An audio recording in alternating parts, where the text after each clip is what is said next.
Hello guys, তো আজকে আমি তোমাদেরকে পড়াবো মোল কনসেপ্ট। এই চ্যাপ্টারটা খুবই একটা বড় চ্যাপ্টার নয়, এটা খুবই ছোট একটা চ্যাপ্টার। এটি যেগুলি সহজ সহজ পয়েন্ট আছে, যেগুলো তোমাদের পড়তে এবং বুঝতে সহজ হবে, সেই সব পয়েন্টগুলো আমি করে দেবো এখানে।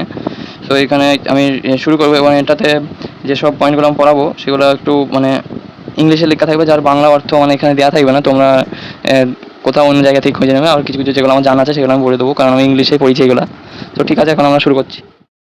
তো প্রথমে যে পয়েন্ট আসবে সেটি হলো স্টেটস অফ ম্যাটার, অর্থাৎ ম্যাটারের বিভিন্ন অবস্থা থাকে। তার মধ্যে তিনটা অবস্থা হলো সলিড, লিকুইড, গ্যাস। সলিড হলো এমন একটা অবস্থা যেখানে তার নির্দিষ্ট শেপ এবং ভলিউম রয়েছে। লিকুইড হলো যার শেপ নেই নির্দিষ্ট, কিন্তু নির্দিষ্ট ভলিউম রয়েছে। আর গ্যাস নেই, তার যার কোনো নির্দিষ্ট শেপও নেই এবং নির্দিষ্ট ভলিউমও নেই। তারপর যে পয়েন্ট আসছে সেটি হচ্ছে অ্যাটমস, মলিকিউলস, কম্পাউন্ডস এবং আয়ন্স। অ্যাটমস হচ্ছে যে কোনো একটি এলিমেন্টের সবথেকে ছোট অবস্থা, যেটি প্রকৃতিতে পাওয়া যেতেও পারে, না পাওয়া যেতে পারে। যেমন হাইড্রোজেন, তোমরা দেখতে পাবে শুধু হাইড্রোজেন লেখা আছে এখানে, এটা প্রকৃতিতে এইভাবে পাওয়া যায় না, এটা H2 হিসাবে পাওয়া যায়। এবং হিলিয়াম, পটাশিয়াম এইভাবে এগুলো বলা হয় অ্যাটম, কিন্তু মলিকিউল হচ্ছে H2, He, P4 এগুলো। তারপর কম্পাউন্ডস তোমরা জানোই, যেসব মানে যৌগ, এটা বাংলা যৌগ। তো এটা উদাহরণ কী হবে? H2, NaCl, CO2 ইত্যাদি। আয়ন্স হচ্ছে যেমন ধরো ক্যাটায়ন এবং অ্যানায়ন। ক্যাটায়ন মানে ধরো পজিটিভ চার্জ আছে, অর্থাৎ ইলেকট্রনের ঘাটতি। এখানে এর উদাহরণ হবে সোডিয়াম প্লাস, ক্যালসিয়াম 2+ ইত্যাদি। অ্যানায়নের উদাহরণ হবে ক্লোরিন মাইনাস, O2- ইত্যাদি। তারপরে যে এখানে যে পয়েন্ট আসছে সেটি হলো এলিমেন্টের যদি মানে কত মাস নাম্বার, নাম্বার অফ প্রোটন, এইসব কীভাবে উল্লেখ করা হয়। সো এখানে এক্সটা ধরো কোনো একটা এলিমেন্ট, তো এখানে উপরে যে এটা লেখা আছে, এই এটা হলো মাস নম্বর, অর্থাৎ ভর সংখ্যা, যেটা আমরা বলি বাংলায়। সো এই মাস নাম্বার মানে হচ্ছে যে প্রোটন সংখ্যা প্লাস নিউট্রন সংখ্যা। আর নিচে যে জেডটা আছে, জেড মানে হচ্ছে নাম্বার অফ প্রোটন। এই যতটি প্রোটন থাকে ততটি ইলেকট্রন থাকে। সো এই একটা জিনিস হয় যে প্রোটন আর নিউট্রন যে মনে হয় যে সমান থাকে, কিন্তু এটা সমান হয় না, কিছু কিছু ক্ষেত্রে কম বেশি হয়। এবং এই নাম্বার অফ প্রোটনকে যেটা আরেকটা ভাষায় বলা হয় সেটা হচ্ছে অ্যাটমিক নাম্বার, এবং এটা বাংলায় বলতে গেলে সেটা হচ্ছে পারমাণবিক ক্রমাঙ্ক। তারপর নিউট্রন নম্বর যদি তোমাদেরকে মানে বের করতে দেয়, তাহলে সেটা হবে ওই মাস নম্বর মাইনাস অ্যাটমিক নাম্বার। তারপর এখানে উদাহরণ দেখতে পারো, এখানে লিথিয়ামের নিচে 3টে, ওপরে 7টা। এখানে মানে এখানে নিউটন সংখ্যা তোমরা বুঝতে পারছো 4টে। তারপর সোডিয়াম, অক্সিজেন এগুলো আছে। তারপর তোমাদের জন্য একটা হোমওয়ার্ক দিয়েছি, এগুলোর ইলেকট্রন ও প্রোটন সংখ্যা তোমাদেরকে বের করতে হবে। কীভাবে বের করবে সেটা তোমরা বুঝতে পারবে। আমি এর মানে সঠিক অ্যান্সার খুব শীঘ্রই টেলিগ্রামে দিয়ে দেবো, আমাদের মানে গ্রুপে টক ক্লিয়ারলিতে। তারপর যে পয়েন্ট আসছে সেটা হচ্ছে মিক্সচার দুই প্রকার হয়, একটা হচ্ছে হোমোজেনিয়াস, একটা হেটেরোজেনিয়াস। হোমোজেনিয়াস মানে যেখানে মিশ্রণে অণুগুলি পুরো মিক্সচারে সমান পরিমাণে ছড়ানো থাকে। যেমন ধরো নুন জল তুমি যদি গুলো, তাহলে সেখানে নুনটা পুরো জলে মানে ঠিকভাবে ছড়িয়ে যায়। এমন হয় না যে নুনটা নিচের দিকেরটা বেশি নুন তাহলে উপর দিকটা পুরো পানির মতো হবে, সেরকম হয় না। তা যদি শরবত করো তাহলে পুরোটাই মিষ্টি হয়, নিচের দিকটা বেশি মিষ্টি কম, এরকম হয় না। এর উদাহরণ যদি তোমরা দেখতে চাও সেগুলো হবে স্টিল, এয়ার, রেন, বৃষ্টি ইত্যাদি। তারপর হেটারোজেনিয়াসের মধ্যে পড়ছে, ধরো তুমি বালি আর পানি গুললে, তাহলে দেখবে বালিটা ঠিকভাবে ছড়ায় না, নিচের দিকে ভারী, তারপর আস্তে আস্তে উপরে স্তর হইতে থাকে এবং কিছুক্ষণ পরে দেখবে সেটা নিচের দিকে থিতে পড়ে। এর উদাহরণ যদি দেখতে চাও সেগুলো হলো ব্লাড, কেরিয়ালস ইন মিল্ক। তারপরে যে পয়েন্ট আছে সেটা হচ্ছে অ্যাভোগাড্রোস নাম্বার। অ্যাভোগাড্রোস নাম্বারকে যেটা প্রকাশ করা হয় সেটা হলো NA অথবা N0। এর মান হয় 6.023 × 10⁻23। এটা অ্যাপ্রক্স 6 × 10⁻23 হয়। এবং তারপরে আসছে যে ইলেকট্রনের মাস কত হয়। এর মাস মানে সকলের মনে থাকে না, এটা বলে যায়। আর একটা হয় কেজি আর গ্রামে মানে গোলমাল হয়। সো এখানে মানে ইলেকট্রনের মাস যেটা হবে সেটা হবে 9.1 × 10⁻31 কেজি, এবং এর গ্রামে দেখতে গেলে 9.1 × 10⁻28 গ্রাম। সো এখানে যদি তোমরা পরীক্ষায় যখন দেখবে, যদি অন্যান্য এককগুলি যদি SI থাকে তাহলে তোমরা কেজি ইউজ করবে, যদি গ্রামে থাকে অর্থাৎ CGS-এ থাকে তাহলে তোমরা গ্রাম ইউজ করবে। তারপর যে পয়েন্ট আছে সেটা হচ্ছে প্রোটন এর মাস। তো এখানে প্রোটন ও নিউট্রন দুটোর মাস কিন্তু প্রায় একই হয়। তো এটার মান ধরা হয় 1.67 × 10⁻27 কেজি, অর্থাৎ 1.67 × 10⁻24 গ্রাম। এই ওজনটিকেই বলা হয় 1 AMU। ঠিক আছে, এটাকেই বলা হয় 1 AMU। তারপর যেটা আসছে সেটা হচ্ছে ওই অ্যাভোগাড্রো নাম্বারের উপর ভিত্তি করে একটা পয়েন্ট রয়েছে এখানে, সেটা হলো 12 গ্রাম। ধরো C12 অ্যাটম যেটা হয় সেটা আমরা জানি এটা 12 গ্রাম ওজন হয়, কিন্তু এটার এই 12 গ্রাম ওজনের মধ্যে কতটা অ্যাটমস আছে সেটার নাম্বার হলো ওই অ্যাভোগাড্রোর নম্বর, যত অতটা অণু থাকে এর মধ্যে।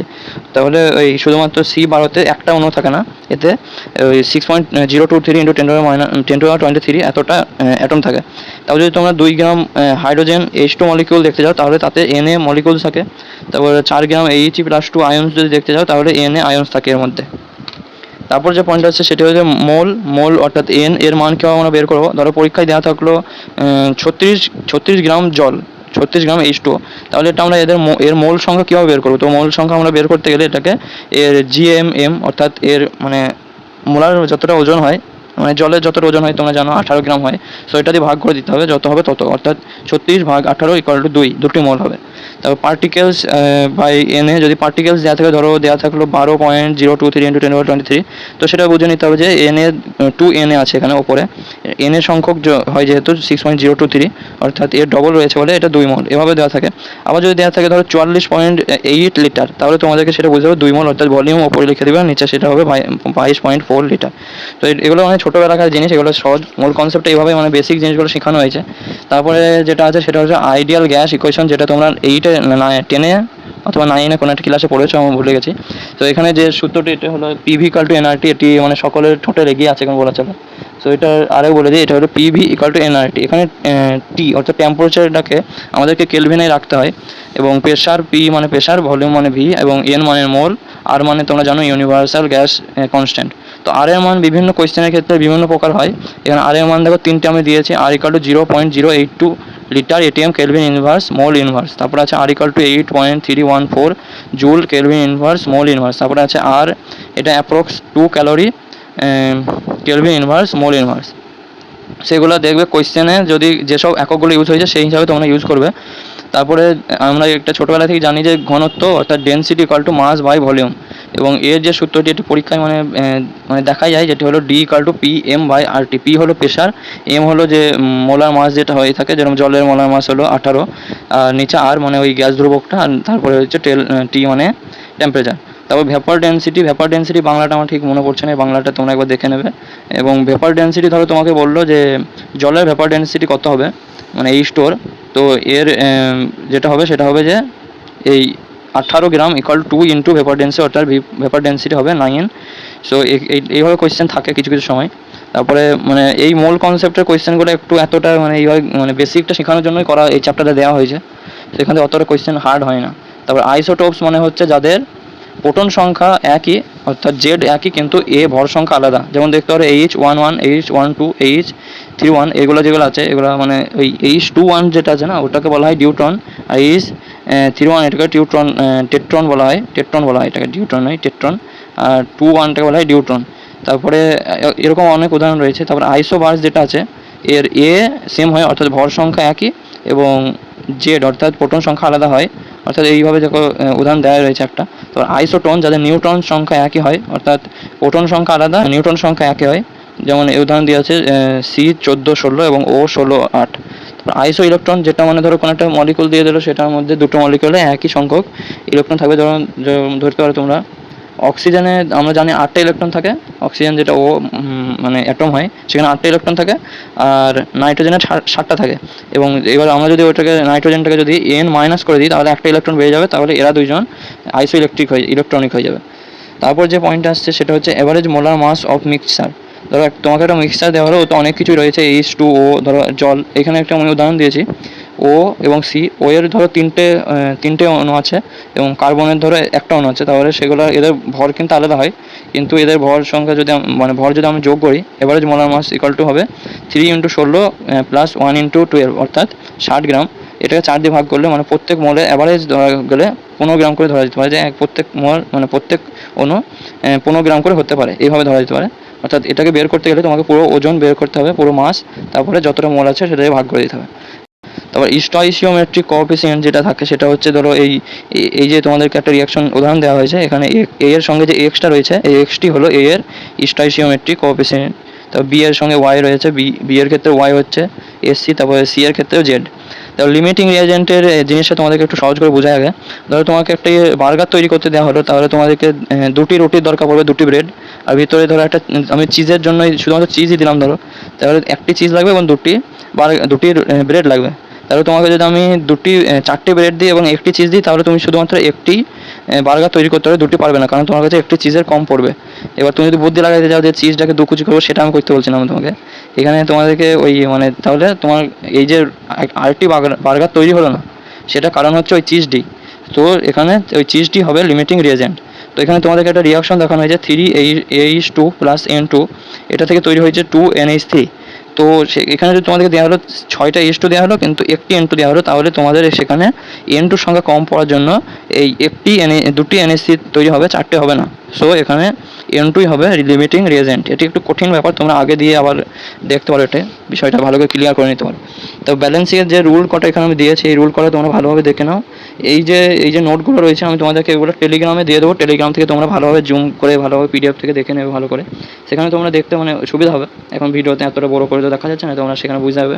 তো এখানে ব্যালেন্সিং যদি দেয়, ধরো CXHY প্লাস O2 এইভাবে দেওয়া আছে, তো এই C এর সঙ্গে তোমাদেরকে ওই CX দেওয়া হবে, X এর জায়গায় একটা মান দিয়ে দেওয়া হবে পরীক্ষায়, H এর জায়গায় একটা মান মানে Y এর জায়গায় একটা মান দিয়ে দেওয়া হবে, তারপর তোমাকে পুরো ইকুয়েশনটা নিজেকে তৈরি করতে হবে। এভাবে পরে দুটো হয় CXHY OZ এবং CXHY NZ। এটা তোমরা একবার মানে ভালোভাবে গুলিয়ে ওই X এবং Y এর জায়গায় একটু সংখ্যা নিজে একটু সংখ্যা মানে ভেবে ভেবে একটু বসিয়ে কোয়েশ্চেনগুলো করার চেষ্টা করবে। এখানে আমি 4টি সূত্র রেখেছি। সো এখানে 4টি সূত্রের মধ্যে একটি হচ্ছে law of conservation of mass. তো এখানে এই যে সূত্রগুলো থাকে এভাবে পরীক্ষায় এইভাবে দেওয়া থাকে যে একটি, ধরো তোমাকে এখানে একটা উদাহরণ আমি দিয়েই রেখেছি, এরকম একটা উদাহরণ তুলে দেওয়া হবে এবং সেখানে তোমাকে প্রশ্ন করা হবে যে কোন সূত্রটা এটি মানছে এবং 4টে অপশন থাকবে, তোমাকে চুজ করতে হবে।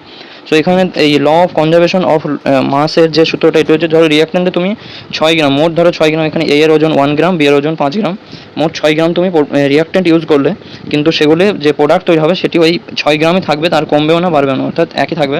যেমন ধরো কার্বন 4 গ্রাম নিলাম, তাহলে এখানে মানে কার্বন নয় ভুল বললাম, C 4 গ্রাম নিলাম, তাহলে D হবে X গ্রাম, অর্থাৎ X এর মান তোমরা বুঝতে পারছো এখানে 2 গ্রাম হবে। এর লিমিটেশন যেটা হয় সেটা হচ্ছে, ধরো তোমরা যখন নিউক্লিয়ার বিক্রিয়া যেসব পড়ো যেগুলো ব্যাপারে, সেই নিউক্লিয়ার বিক্রিয়া যখন হয় তখন সেখানে এই সূত্রটি কাজে লাগে না। এইভাবে পরীক্ষায় মানে দেওয়া থাকলে তোমরা এই লিমিটেশনটি এটা চুজ করতে পারো। তারপর 2 নম্বর যে সূত্রটি রয়েছে এখানে, law of constant composition of definite proportion. তো এখানে যে সূত্রটা, এই সূত্রটার ব্যাপারে ধরো তোমাকে বলা হলো যে প্রকৃতির, ধরো তুমি এখানে একটা জায়গায় ভারতে ধরো তুমি H2O দেখলে, সো H2O যদি দেখো তাহলে এখানে H এর ওজন 2 থাকবে, 18-র মধ্যে 2, অর্থাৎ 11.11% থাকে জলের মধ্যে। মোট ওজনের 11.11% হচ্ছে H এর ওজন হাইড্রোজেনের। সেটা যদি তুমি আমেরিকায় যাও সেখানেও H2Oতে এই একই অনুপাতেই তুমি পেয়ে যাবে, আফ্রিকায় গেলে সেখানেও পেয়ে যাবে, মানে যেখানে যাবে তুমি এই জলের অনুপাত এইটাই থাকবে, H2ওর H এর ওজন।